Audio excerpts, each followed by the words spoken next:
أعوذ بالله من الشيطان الرجيم. بسم الله الرحمن الرحيم. يا أيها الذين آمنوا استعينوا بالصبر والصلاة إن الله مع الصابرين.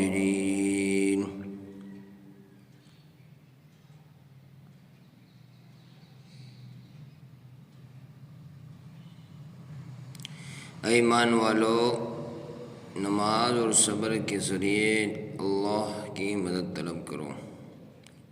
یا ایھا الذین آمنوا استعینوا بالصبر والصلاة ان اللہ مع الصابرین۔ بے شک اللہ صبر کرنے والے کے ساتھ ہیں۔ مطلب کیا ہے؟ صبر جو ہوتا ہے انسان نہیں کر پاتا ہے۔ انسان کے اوقات کے بار ہو چکا ہے جو صبر کرنا۔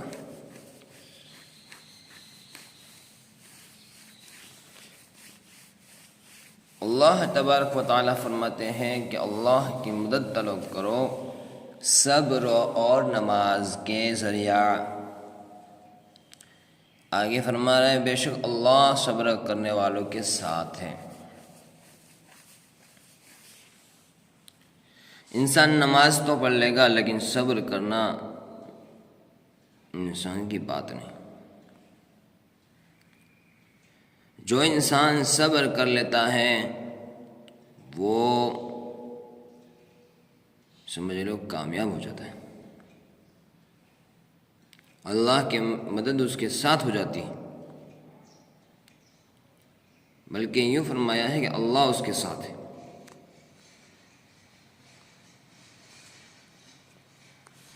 اور دنیا کے اندر انسان کو بھیجا ہے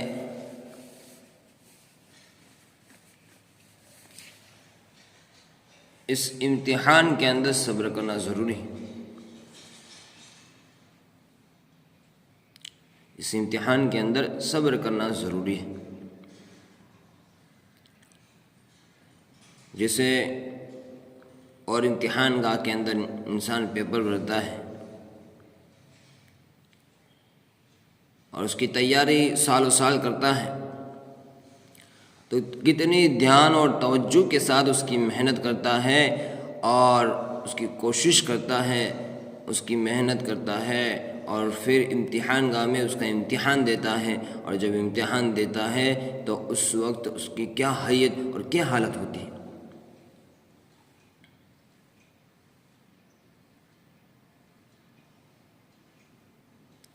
اور دنیا کا امتحان یہ بڑا امتحان ہے۔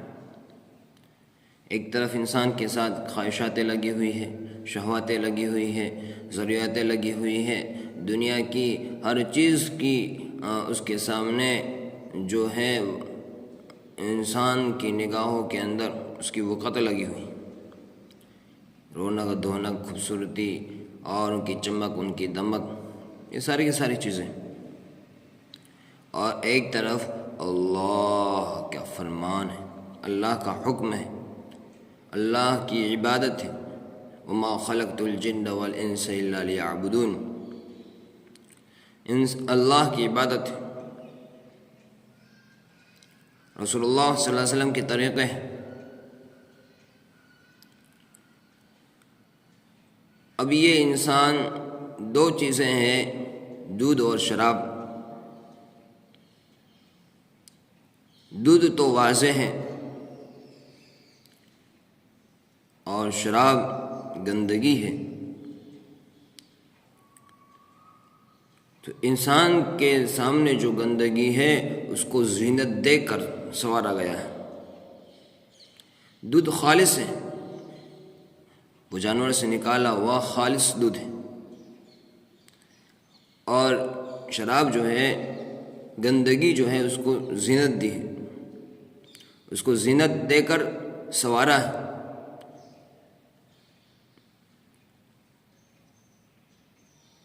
اس کی رونق، اس کی دونق، اس کی چمک، اس کی دمک، اس کی خوشبو، اس کی خوبصورتی اور اس کے لذیذ لذتیں، اس کی مٹھاسیں، اس کے نخرے، یہ ساری کی ساری بہت ساری چیزیں ہیں جو انسان کو لبھا رہی ہیں۔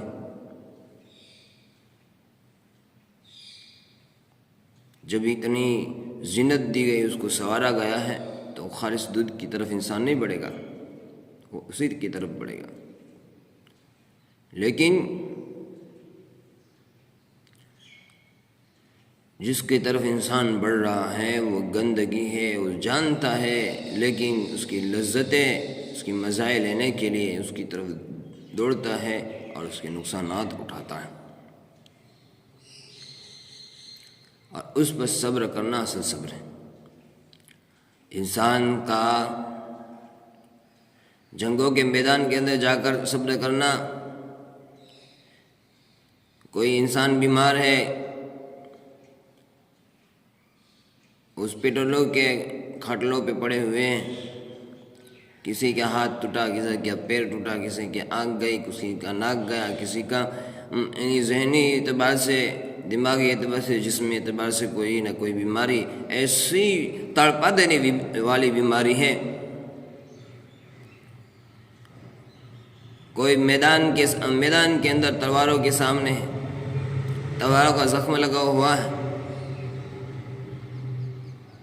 کوئی ایکسیڈنٹ ہو گیا ہے، کوئی اوپر سے نیچے گر گیا ہے اور اس کو چوٹ آئی ہے،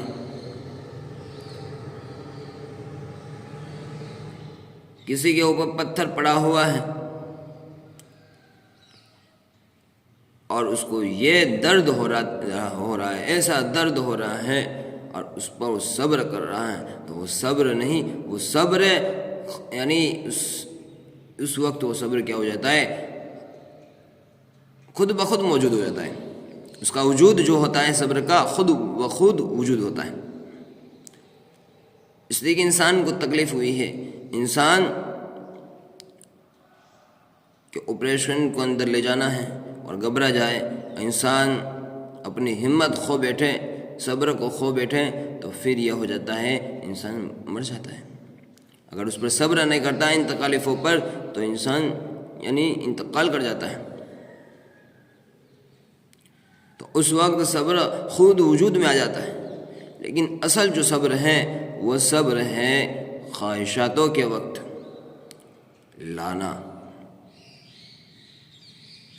شہوات کے وقت لانا، دنیا کی لذتیں چمک دمک دیکھ کر، اس کی گندگیوں کو دیکھ کر، اس کی رونق اور دھونق، اس کے سنوارنے، اس کی زینت کو دیکھ کر اس کی طرف جانے سے رکنا اور خالص دودھ کی طرف بڑھنا، اللہ کی عبادت، نبی کے طریق کی طرف جانا، اللہ کے فرمان کو یعنی پورا کرنا، اللہ کے احکام کو پورا کرنا اور خواہشات کو، شہوات کو چھوڑ دینا، اس کو کہتے اصل صبر۔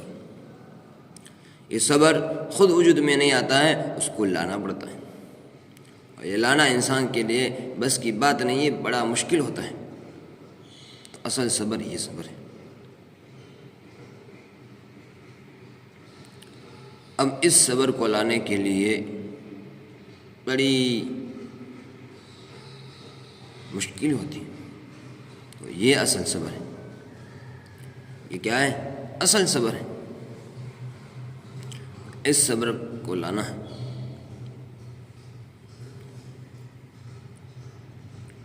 اور پھر فرمایا ہے اللہ تبارک و تعالیٰ نے، ان اللہ مع الصابرین، کہ میں صبر کرنے، اللہ کے رائے میں صبر کرنے والے کو ساتھ ہوں۔ ان اللہ مع الصابرین، اللہ بے شک اللہ صبر کرنے والے کو ساتھ ہے۔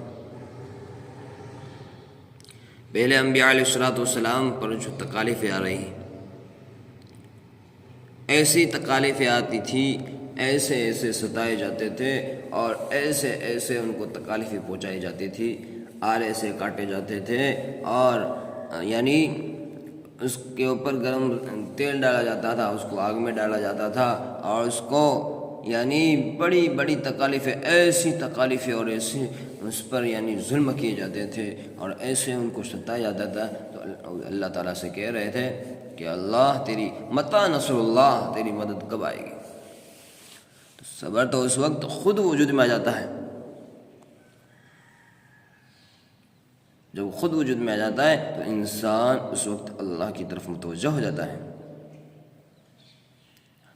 اور یہ خواہشات کے وقت صبر کو لانا یہ خود وجود میں نہیں آتا ہے، اس کو صبر کو لانا پڑتا ہے اور اللہ کی طرف متوجہ ہونا پڑتا ہے۔ اللہ بے شک صبر کرنے والوں کے ساتھ ہے۔ پھر اللہ کی مددیں جوں در جوں آتی ہیں، اتنی اللہ کی مدد آتی ہے صبر کرنے والے کے ساتھ۔ اس لیے انسانوں کو چاہیے کہ خواہشاتوں کے پیچھے پڑنے سے اور شہواتوں کے پیچھے سے پڑنے سے، گناہوں کی طرف دوڑنے سے، گناہوں کی طرف لپک اور جھپکنے سے بچیں۔ ایک خواب ہے، میں آپ کے سامنے رکھ دیتا ہوں، نہیں رکھنا چاہتا تھا لیکن رکھ دیا۔ سوچتے سوچتے کہ گناہوں سے کیسے بچا جائے، گناہوں سے کیسے بچا جائے، اتنی شیطان کے وسوسے آتے اور اتنے خواہشات پورے اور گناہ اور شہوات کہ اس سے رکا ہی نہیں جاتا ہے، تو گناہوں سے کیسے بچا جائے۔ کوئی ایسا طریقہ اور کوئی ایسا حرب نہیں ہے کہ صبر کے ساتھ اسے بچا جائے، صبر کے ساتھ اسے بچا جائے کہ گناہوں سے کیسے بچیں، شہواتوں اور خواہشاتوں سے کیسے بچیں۔ دیر تک یعنی یہ سوچتے سوچتے، اللہ کی مدد طلب کرتے کرتے، یا اللہ ہماری کوئی مدد کر دے کہ ہم اسے کیسے بچیں، کہ اچانک خواب آ جاتا ہے، اچانک خواب آ جاتا ہے، اور اس خواب میں کیا دیکھا جاتا ہے کہ اس انسان کو ایک قید کے اندر ڈال دیا جاتا ہے، اس انسان کو ایک قید کے اندر، قید خانے کے اندر ڈال دیا جاتا ہے۔ اس کے اندر کوئی کھڑکیاں نہیں ہوتی، اس قید خانے کے اندر کوئی کھڑکیاں نہیں ہوتی، چاروں طرف سے بند، اور اس میں ڈالا جاتا ہے، اور جب دروازہ بند کیا جاتا ہے تو دروازہ ایسا کہ اس کے اندر کوئی تیڑ نہیں، کوئی سوراخ نہیں، ایسا پیک دروازہ، اور پھر اس کے اندر ڈالا جاتا ہے، اور اس کے اندر وہ انسان تڑپتا ہے، انسان چلاتا ہے، چیختا ہے کہ بچاؤ، میری سانس بند ہو رہی ہے، میرا دم گھٹا جا رہا ہے، چلا رہا ہے، لیکن ایسا پیک کہ کوئی باہر نہ سنے، اس کی مدد کے لیے کوئی نہ آئے، اور اس کو کہا جاتا ہے اب بچو گناہوں سے، اب بچو خواہشاتوں سے، اب بچو شہوتوں سے۔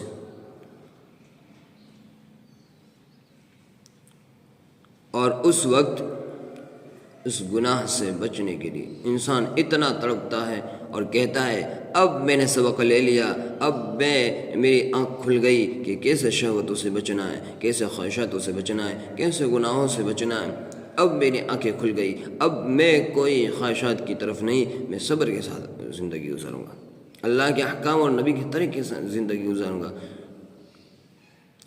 یہ تڑپتا ہی اور ایسا تڑپتا ہے کہ اس کی سانس یعنی گھٹ رہی ہے، دم گھٹ رہا ہے اور تڑپ رہا ہے، کہ اسی تڑپ کے اندر یا اللہ سے معافی مانگ رہا ہے اور تڑپتا ہے، اور کہا جاتا ہے تیری اب کوئی معافی نہیں، اب تجھے کوئی نہیں بچائے گا، اب تیرا آخری وقت ہے، آخری سانس ہے، اور اتنا تڑپتا ہے، اور اس تڑپتے تڑپتے اس کی آنکھ کھل جاتی ہے، تڑپتے تڑپتے اس کی آنکھ کھل جاتی ہے۔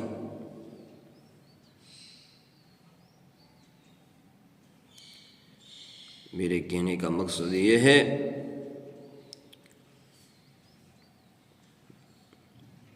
انسان زندگی دنیا کے اندر گزارے گا،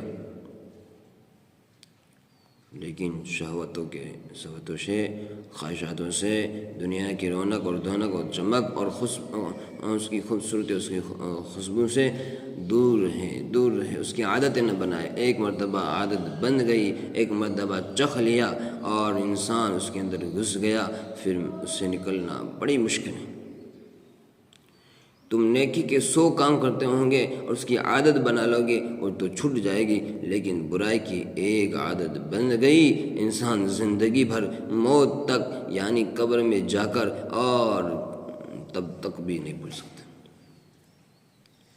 اس لیے سے دور رہیں۔ اللہ تعالی ہمیں اس پر عمل کرنے کی توفیق عطا فرمائے۔ سبحان اللہ و بحمدہ، سبحانک اللہم و بحمدک، اشہد ان لا الہ الا انت